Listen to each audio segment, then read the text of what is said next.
Kunja Bihari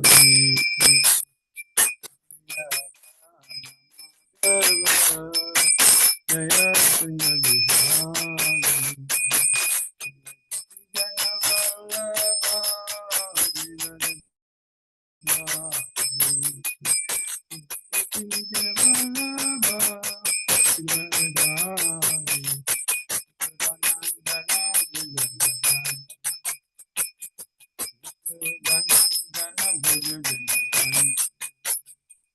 Yamunatira Vanachari Yamunatira Vanachari Jaya Rana Madhava Kunja Bihari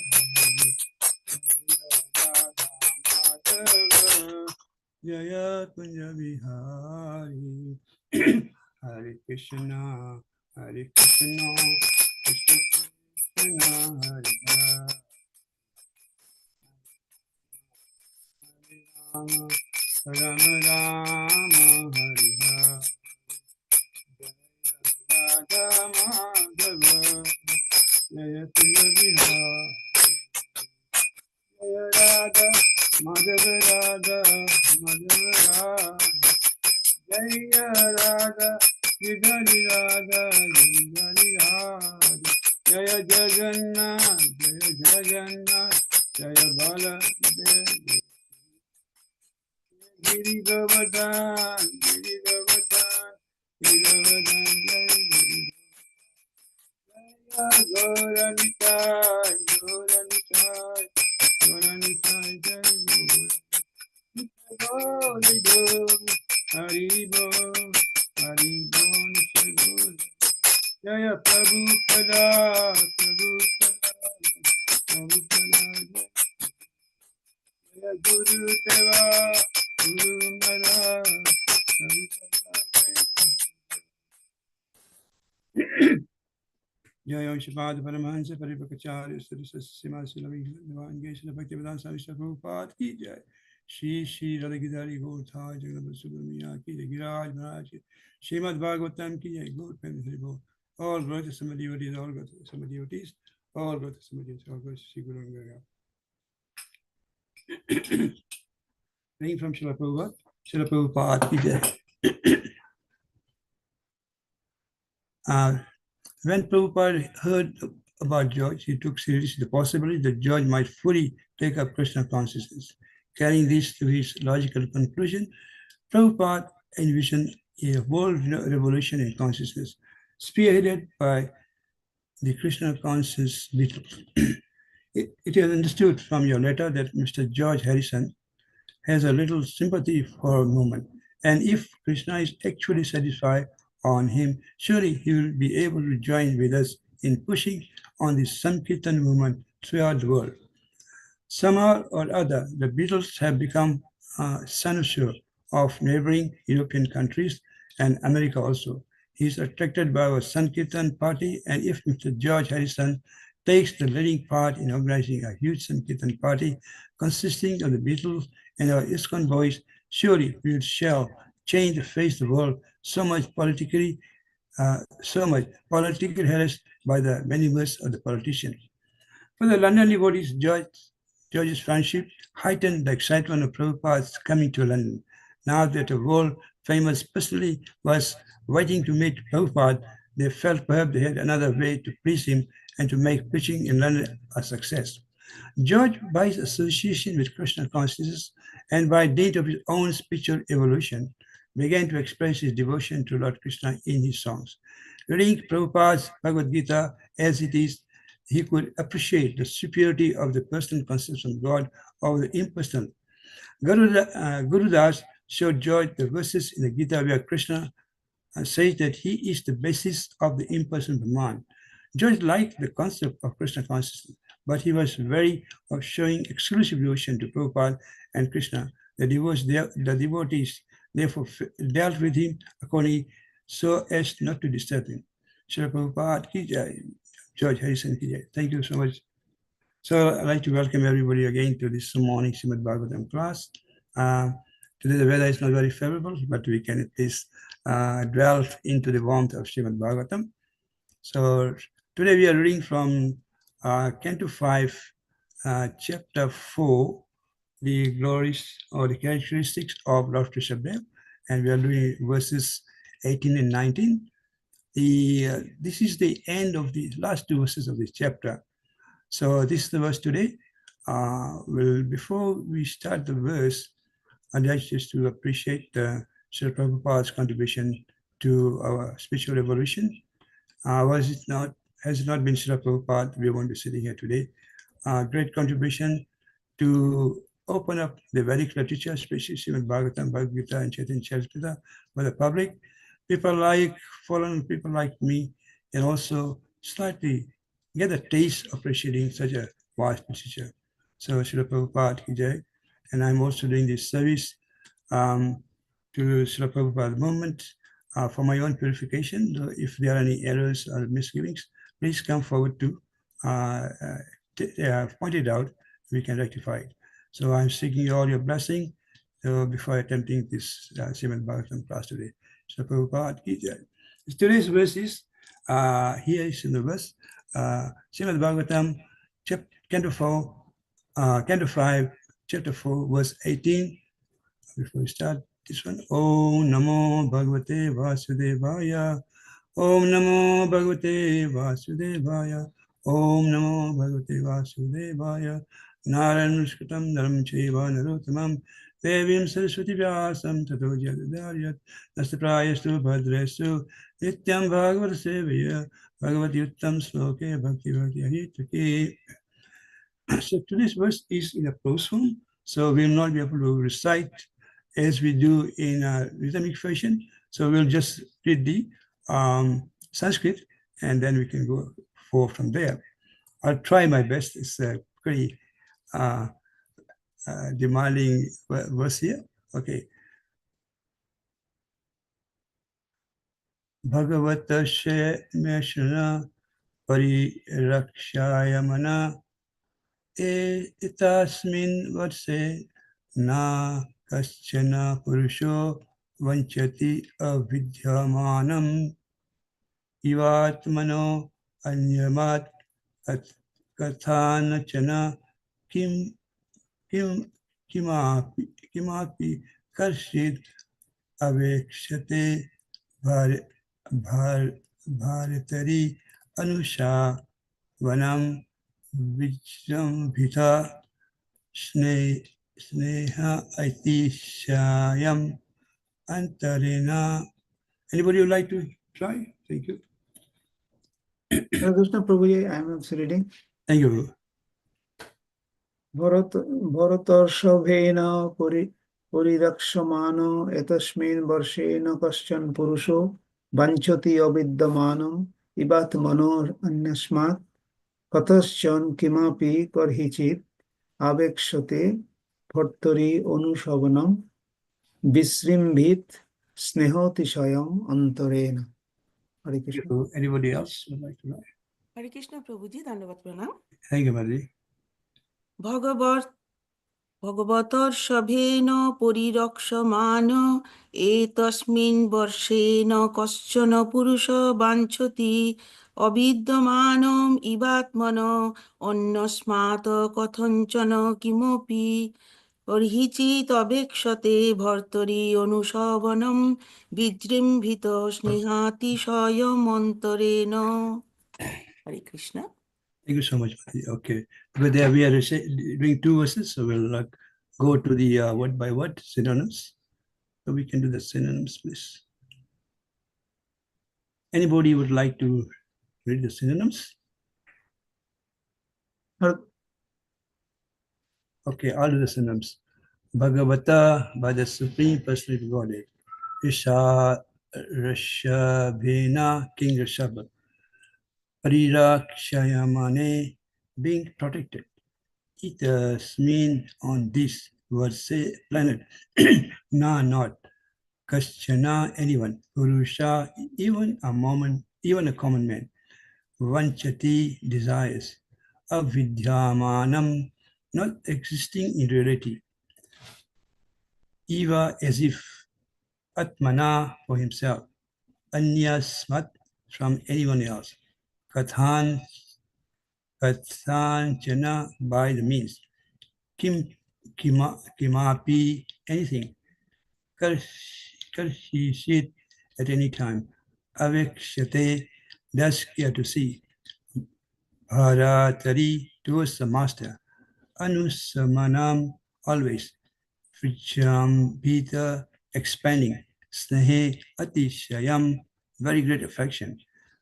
Antarena, within oneself. Okay. Translation purport by Srila Prabhupada ki jai. No one likes to possess anything that is like a wheel of the wisp or the flower in the sky, for everyone knows very well that such things do not exist. When Lord Rishabdev ruled this planet of Bharatavarsha, even common men did not want to ask for anything, or at any time, or by any means. No one ever asked for a wheel of the wisp. In other words, everyone was completely satisfied, and therefore there was no chance of anyone's asking for anything. The people were absorbed in great affection for the king. Since this affection was always expanding, they were not inclined to ask for anything. Perfect. In Bengal, the word Goda Dimba is used, which means the egg of a horse. Since a horse never lays an egg, the word Goda Dimba actually has no meaning.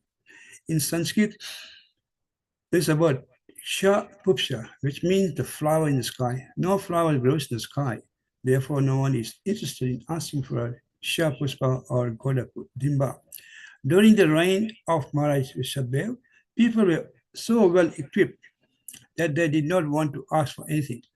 They were immensely supplied with all the necessities of life due to King Rishabdev's good government. Consequently, everyone felt full satisfaction and did not want anything. This is the perfection of government. If the citizens are unhappy due to bad government, the heads of the government are condemned.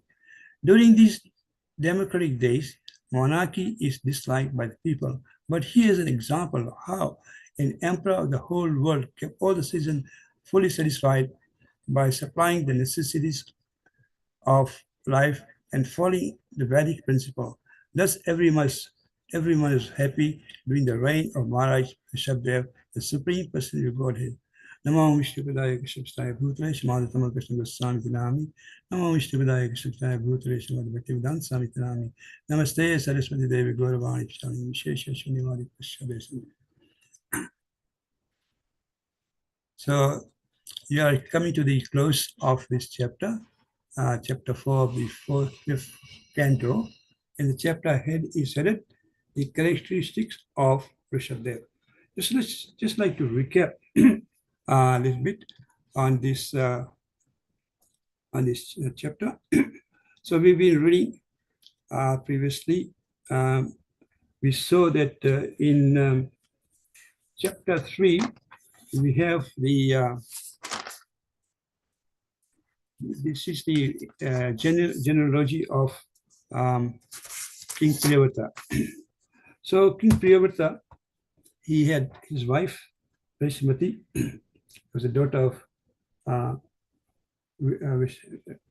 Vishwan, and he had 9 sons, and his eldest son was King Angira, Agnidhara. Agnidhara was did a lot of austerities, and he was attached to one damsel sent by Lord Brahma, Purishati.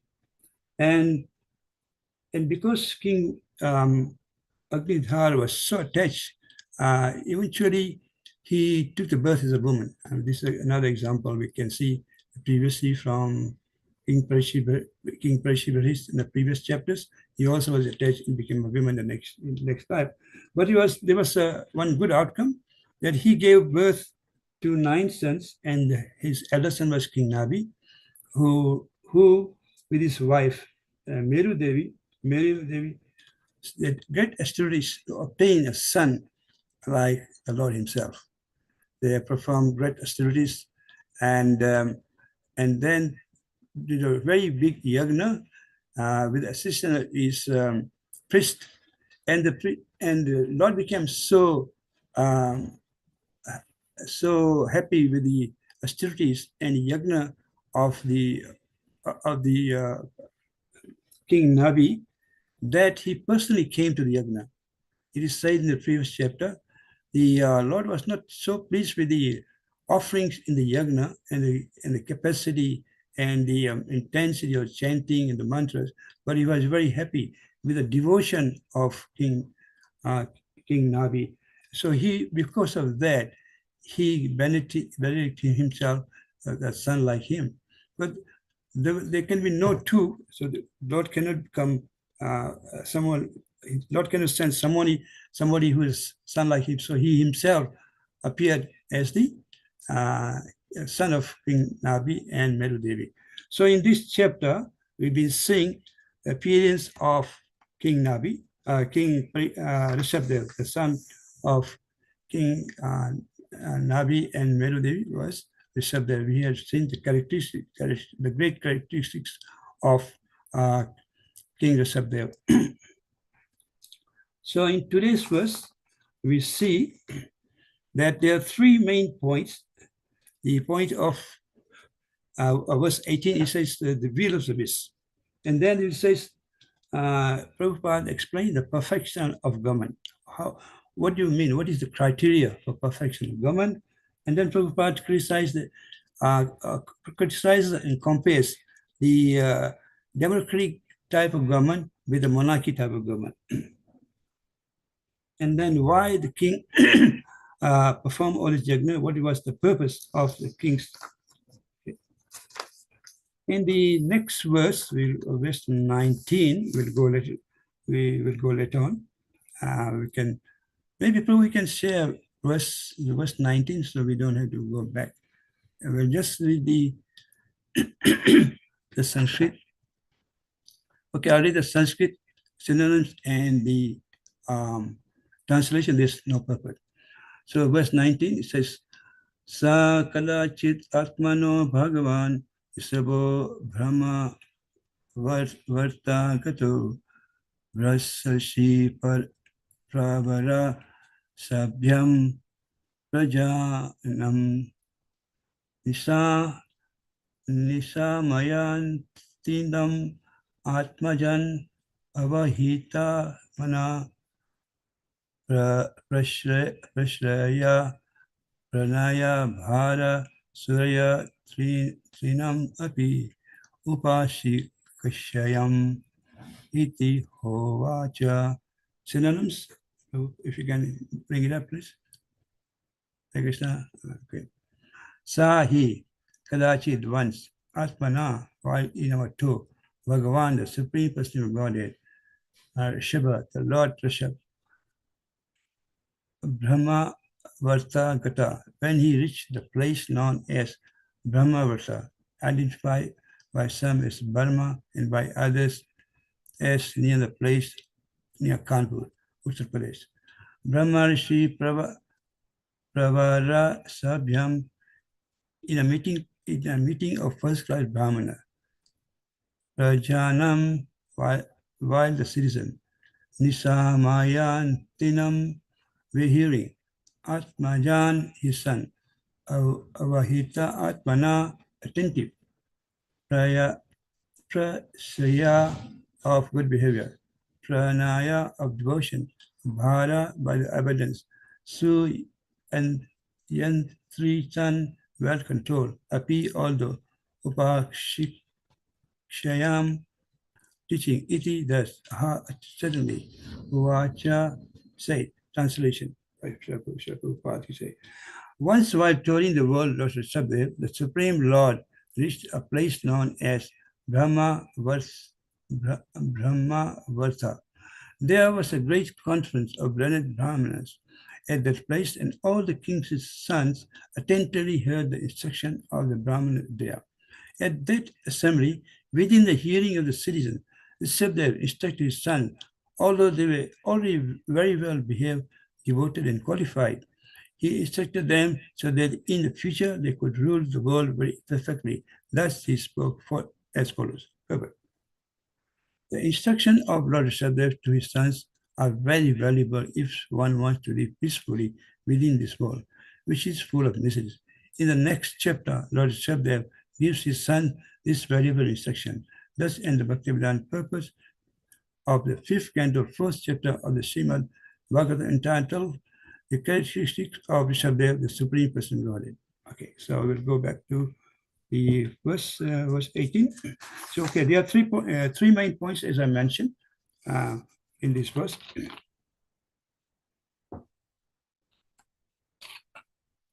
First is the will of service. So, what is will of service? This is like archaic Middle East English, and I was hearing one lecture. It says that actually the meaning of the will of service is a person or thing that misleads, and it took its name from the swamps in England somewhere, where you have a swampy place, and sometimes the swamp emit methane and they're flash of light. So some people might want to see the light or want attracted by light, but they get stuck in the swamp and mislead. So the swamp, the light is misleading like a mirage. So if we look to this, something doesn't exist and it's illusory, but it misleads the place. So, and then Prabhupada here gives two good examples. One he says is this in Bengal.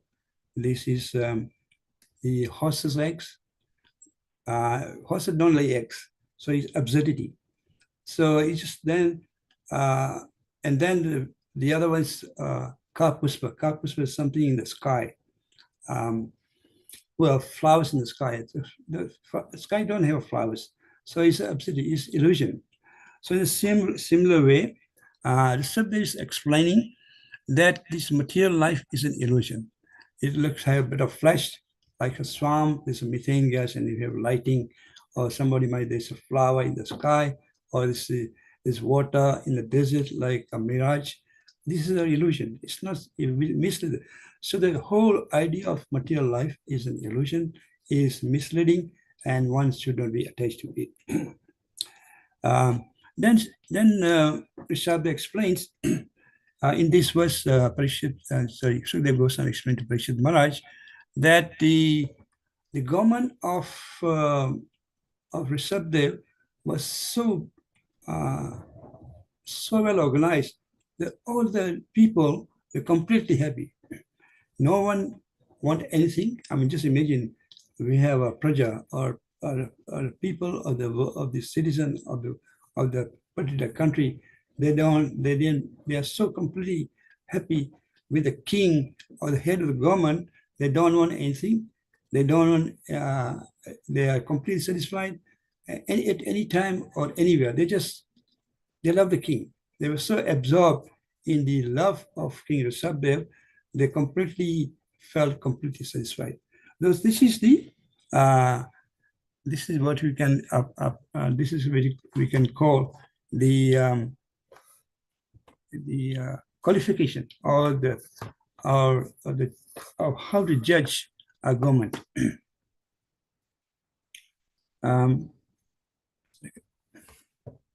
What is the criteria of good government? A good government should.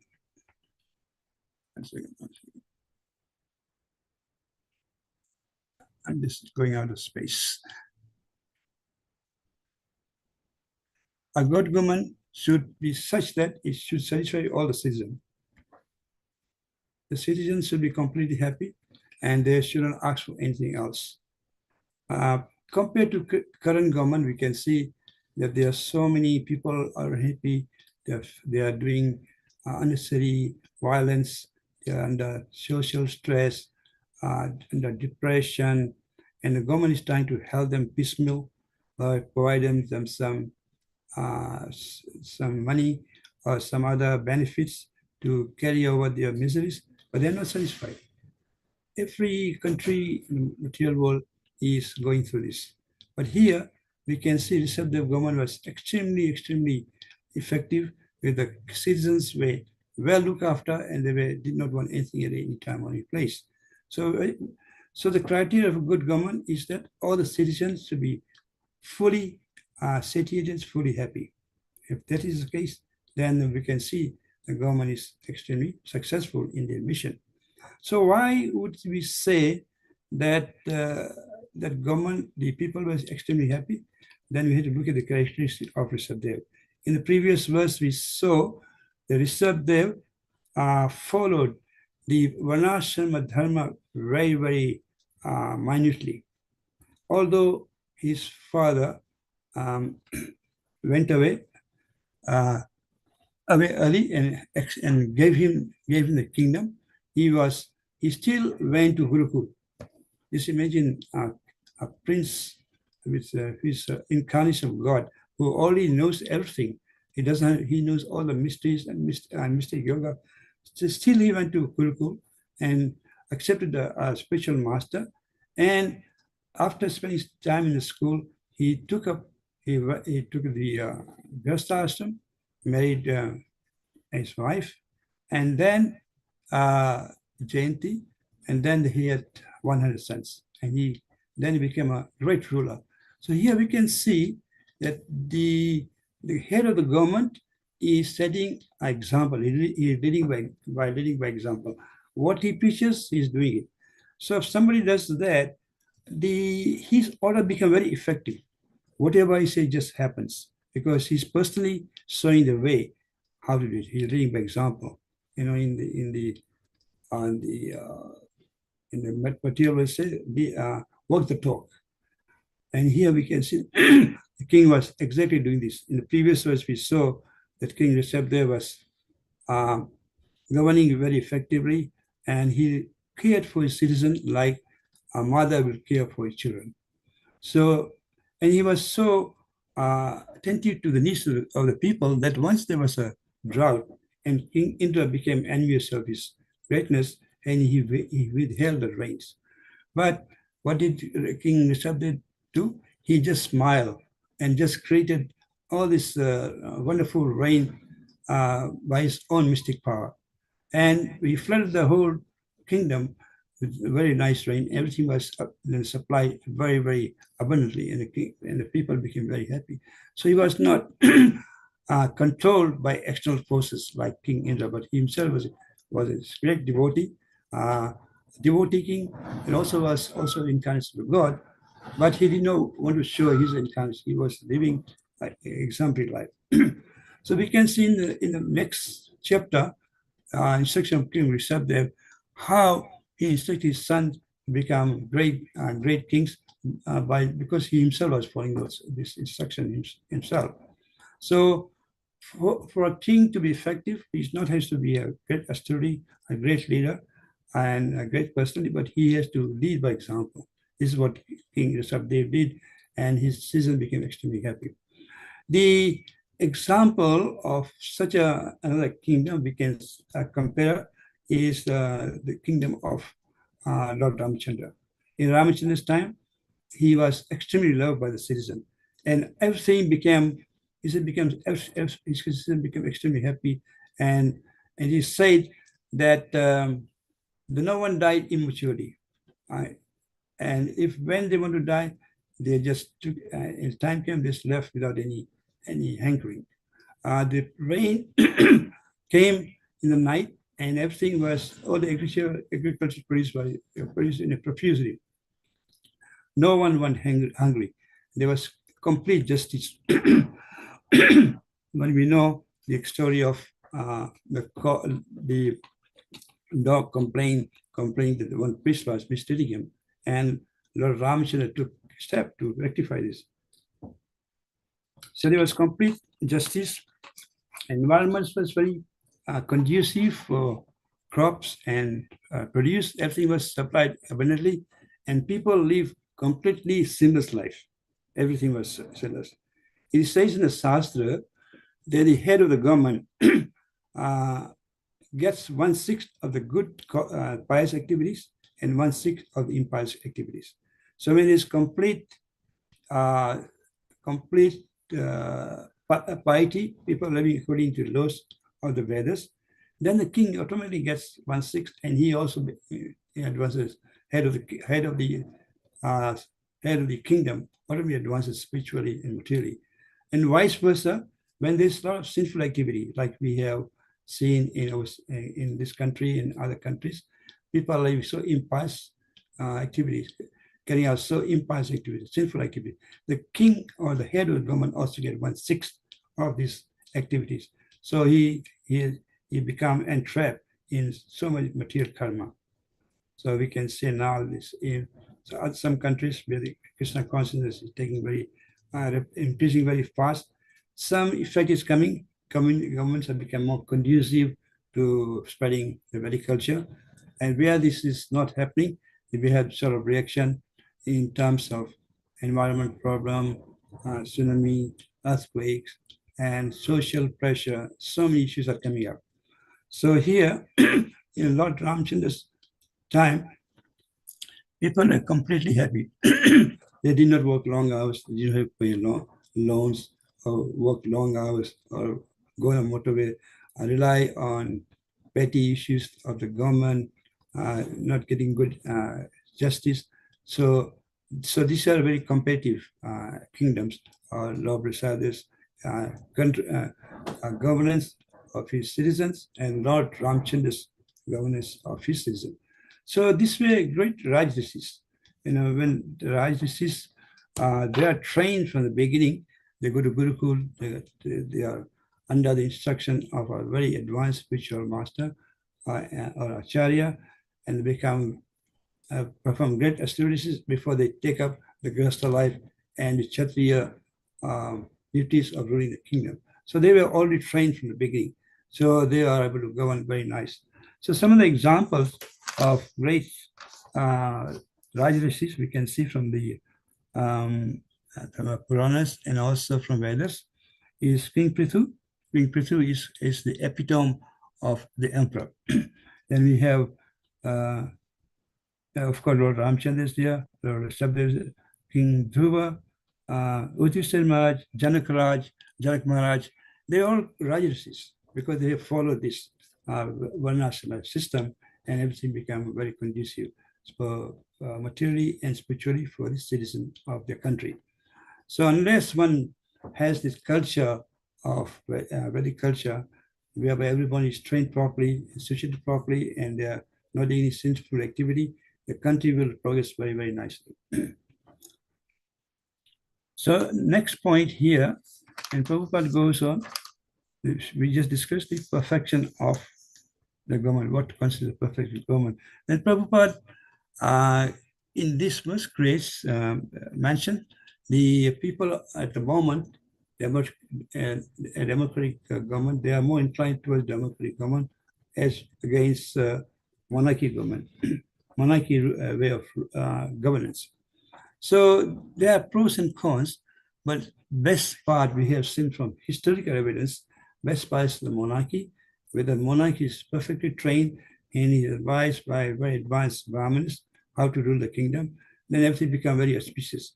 Whereas in the democratic country, which Prabhupada used to call demon-crazy country, demon-crazy system, because the people are not qualified, they elect a leader who is not qualified. The unqualified people electing unqualified leader, and the result is disaster.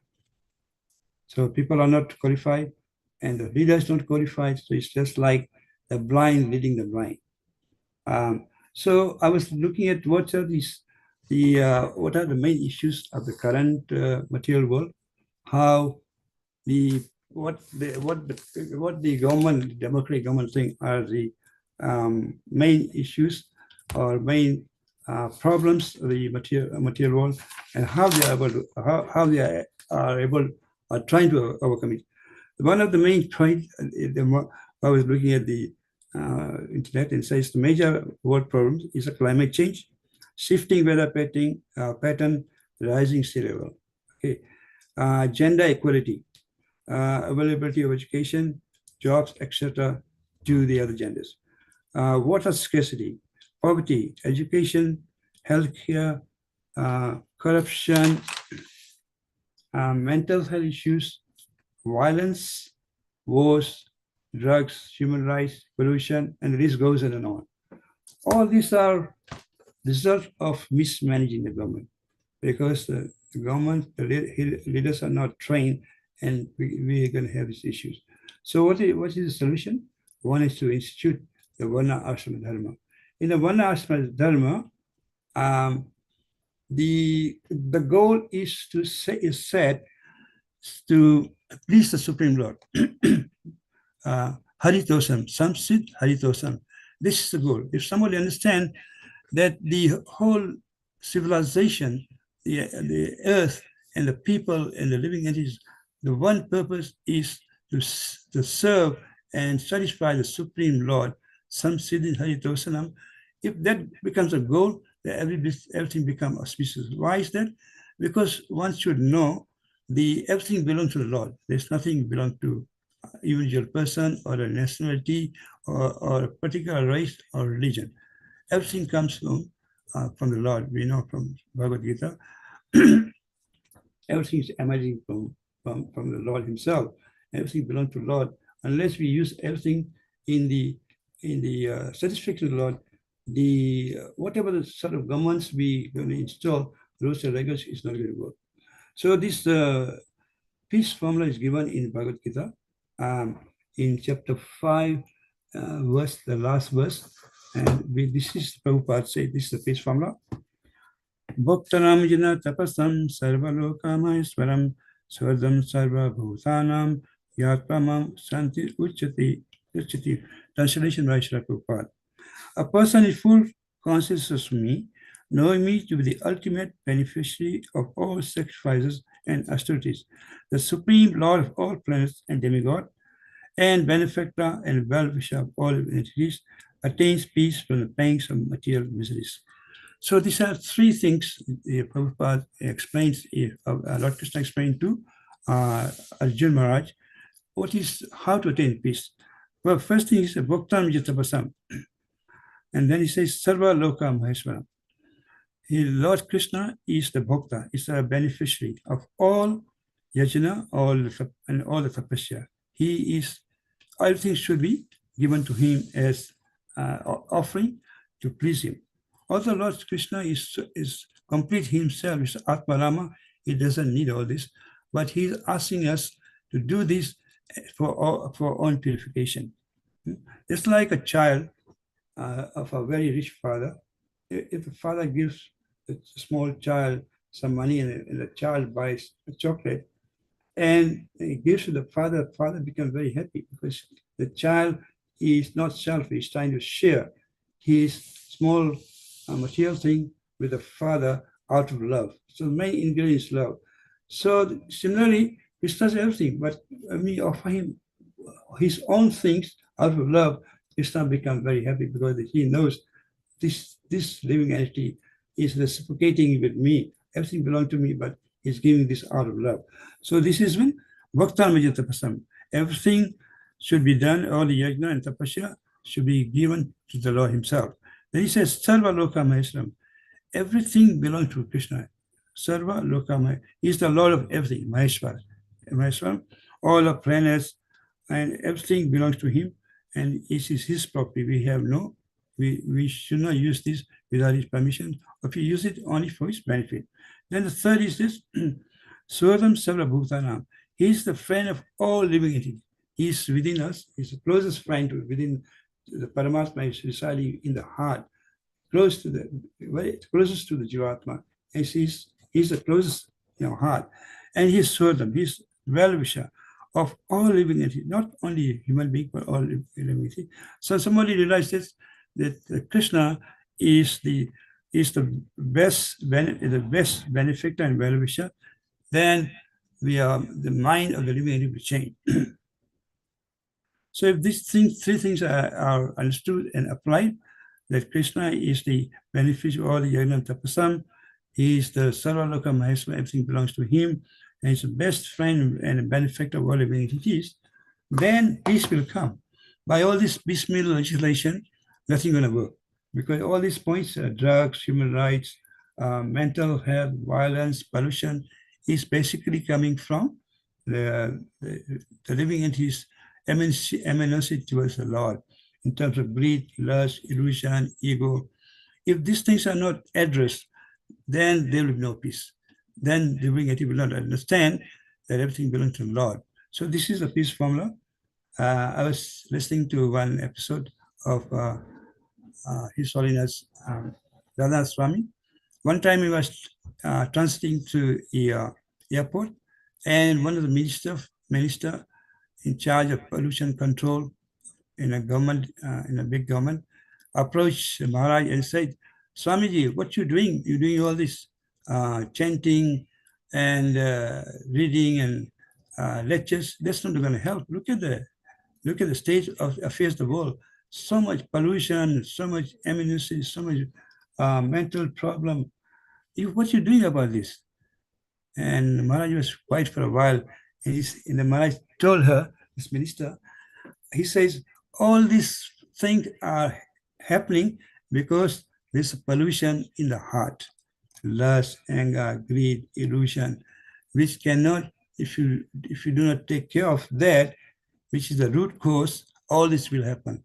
So he said that you have to look at the root cause. It's not just the peripheral things that are happening.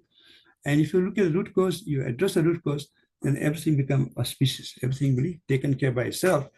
So this is the teaching of Bhagavad Gita, that we should look at, to be serving the Lord very nicely in devotional service, that all the inauspicious things within the heart are wiped out by the Sankirtan movement. And then the material thing will improve, the spiritual thing will take care of itself, but the root cause is our enmity or enmity towards the Lord, and thinking we are the Lord and we are not caring of the Supreme Lord himself, Lord Shri Krishna. So this thing within the heart is removed, and this is only by this Sankirtan Yagna, as Prabhupada say, Mahadavagni Nirvapanam, Saila Kairava Chandrika.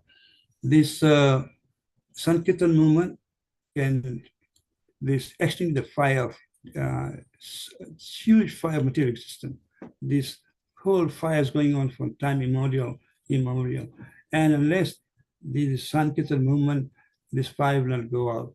This is why there were acharyas, Srila Prabhupada, and in the other previous acharyas stressed so much about going out preaching, do book distribution, prasadam distribution. Just by this simple acts, people's heart will change. And then these issues of drug, violence, depression, human rights, external pollution, air pollution, water pollution, everything will come in place. The root cause has to be addressed, otherwise things will not work out.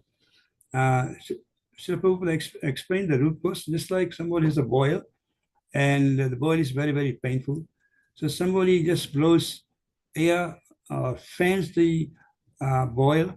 Externally, the person might feel a bit of relief, might cool down, pain might recede a little bit, but again it will erupt and become very, very painful. So what is the solution? Is to cut upon the boil and remove the pus, the infection, and treat the infection. Once that is done, the boil will subside and the skin will come back and there will be no pain. But if you keep just fanning the boil, it's not going to go away.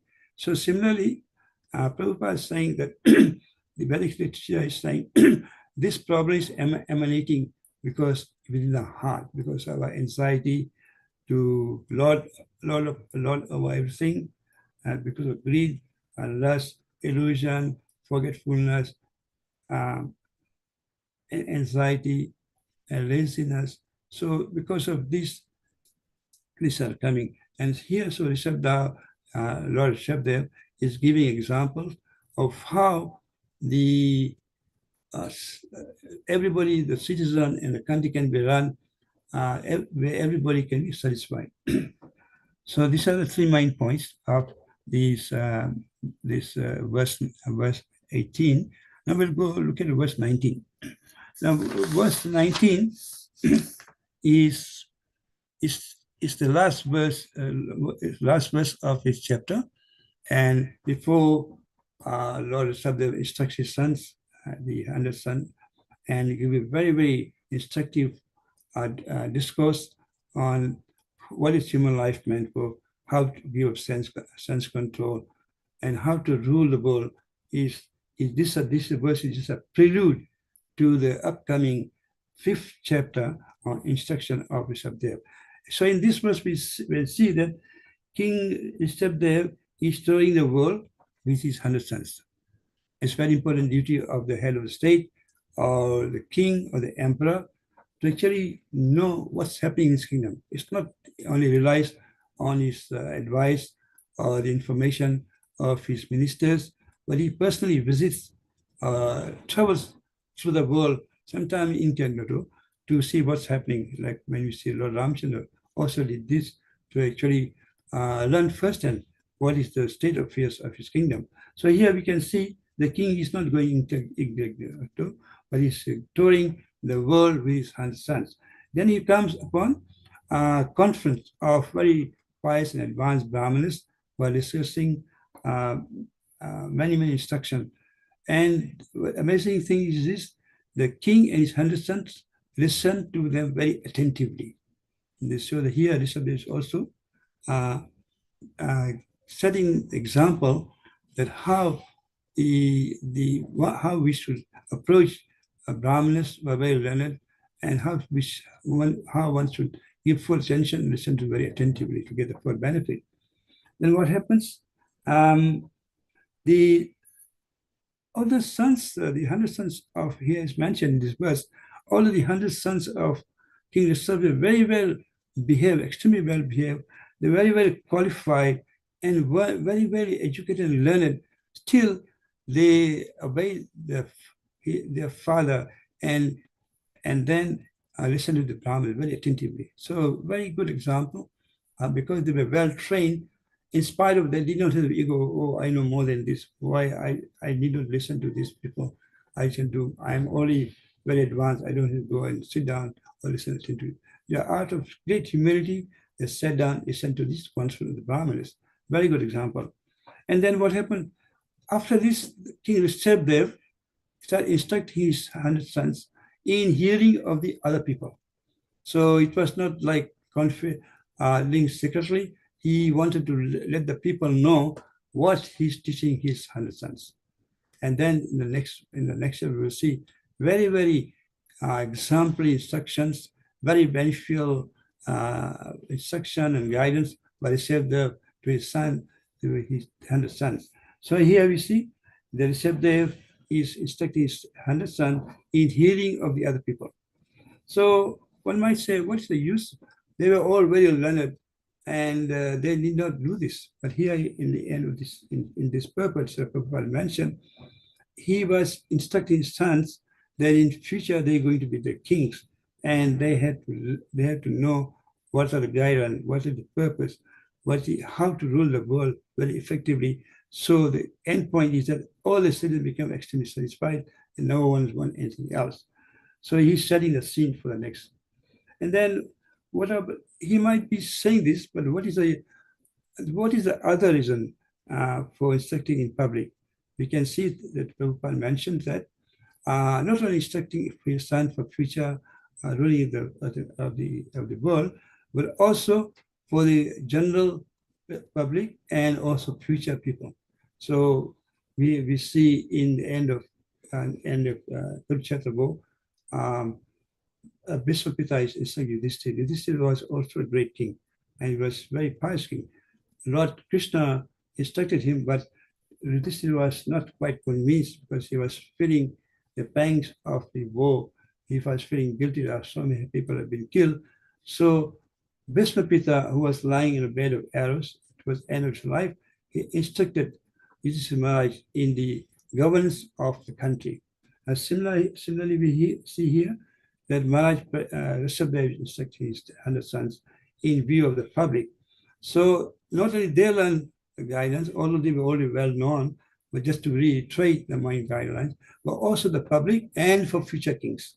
Now we hear Bhagavad Gita was spoken to by Lord Krishna to Arjuna, but the instruction given there is being applied and still relevant for more than 5,000 years from now or in future. It's eternal principles. So very, very instructive that once you approach the conference of the Brahmanas and in how much of mind, listen to it properly, attentively, and and absorb what they are saying. In the previous verse, we saw the citizens were so absorbed in the love of Rishabdev, they did not want anything. They were just so happy just by loving exchange of the of Rishabdev. So approaching a spiritual master is very important. We see in Bhagavad Gita that Vidi Pranipatena, Pranipasana Sevya, Upadeksham Jnanam Jnana Sattva Darshana. To learn the spiritual science, Tattva Darshana, to learn the reality, one is to approach advanced, bona fide spiritual master. One of the key things is approaching humbly and also do service to him. Pranipasana Sevya. The seva part is very important. Unless we do to get spiritual knowledge, it's not like material knowledge. Because attend a lecture in a university, 45 minutes, make notes and go away. We hardly know the lecture.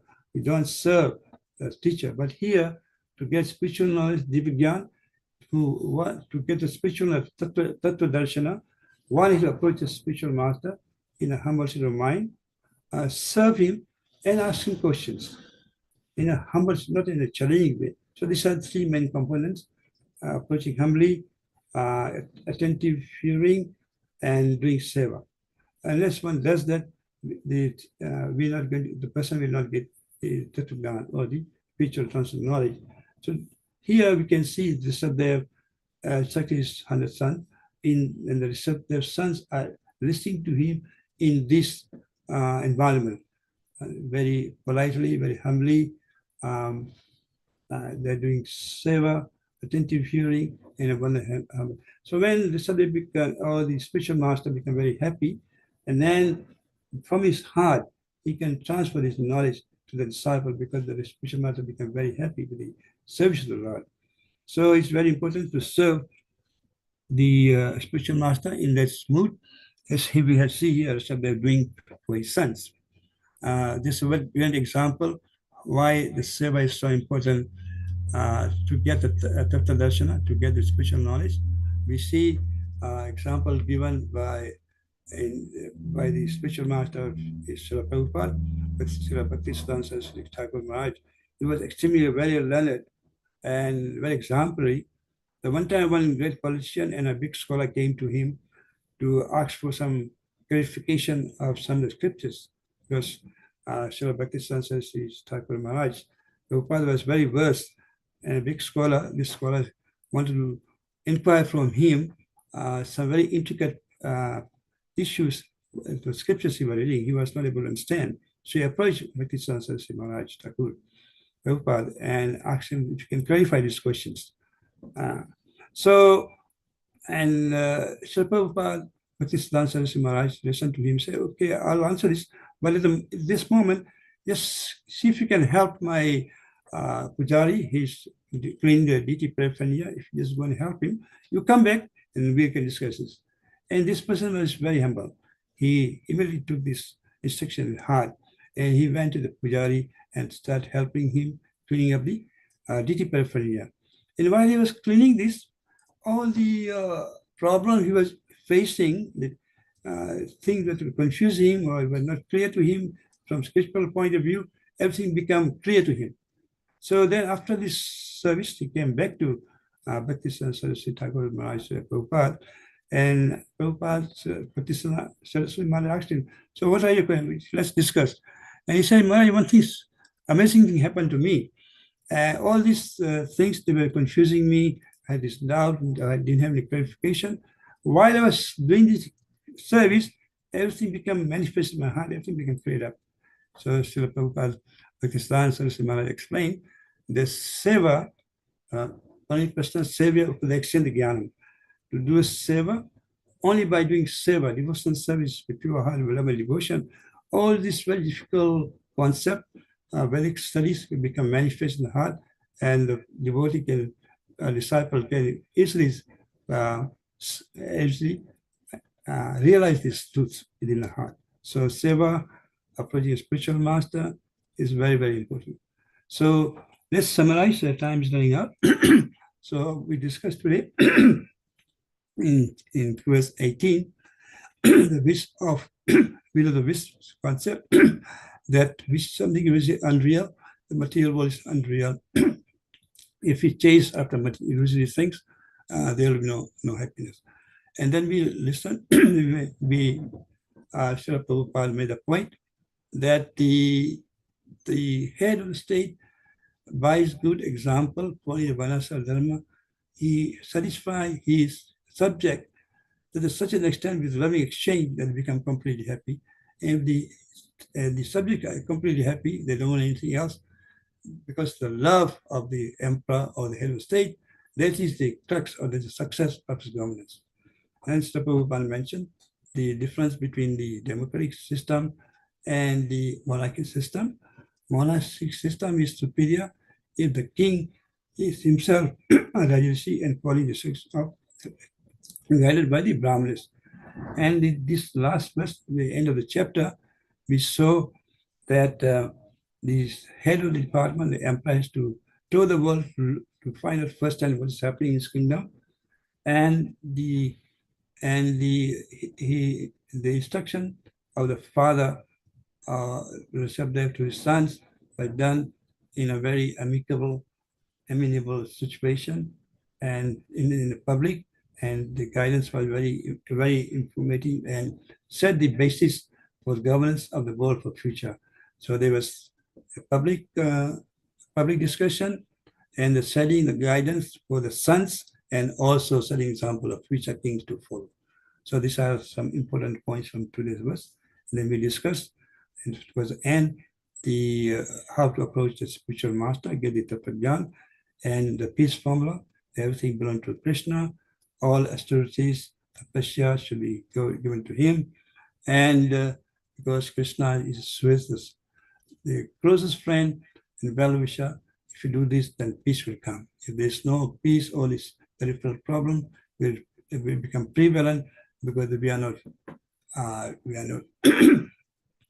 we are not addressing the core or the base issue.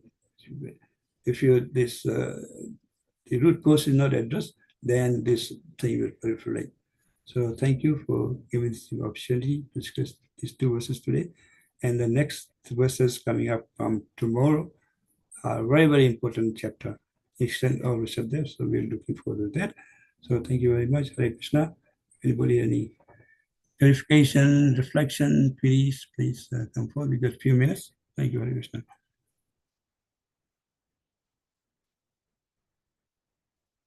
Okay, there doesn't seem to be anything else, and we are running out of time.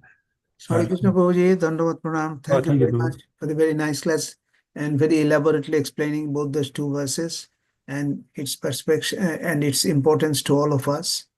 Because often we try to find a solution in our problem in a material way. And as you have told in the present day, the government tries to solve the problems of the citizens, but they fail because neither they are qualified nor the people whom they are trying to serve are not really qualified to know the real knowledge.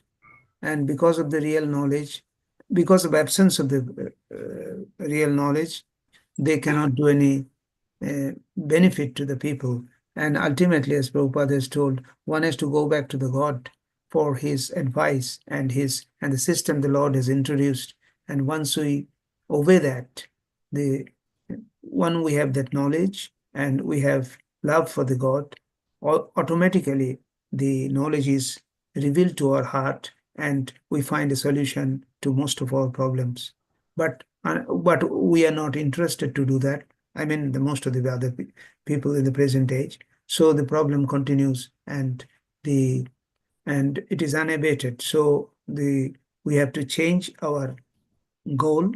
I mean, for most of the people, the society, we have to go back to to know the knowledge of the God. And once we sincerely tries to serve the Lord and understand what our predecessor acharyas have told, we'll find a solution to all this problem, which will help us to solve our individual problem and give us peace. Because ultimately, remembering the Lord and doing according to his instruction is the real peace. And that is only possible when we follow the instruction of the Lord as given by our acharyas. And in this way, we can be really happy and otherwise we will only try and speculate and we'll never be happy. Hare Krishna. Thank you so much for summarizing, Prabhupada. Prabhu. So I think there's no more question. We'll end here. Thank you so much. Pancha Kalpataruvecha, Viva Sindhu Evacha, Patitanam Patitanam Patitavam Pavanebhyo, Vaishnavebhyo Namo Namo. Ki Jai, Prabhupada Ki Jai. Jai. His Grace Mother, His Grace Nanda Vraja Prabhu ki Jai. jai. Gaur Premanande Hari Hari Bol.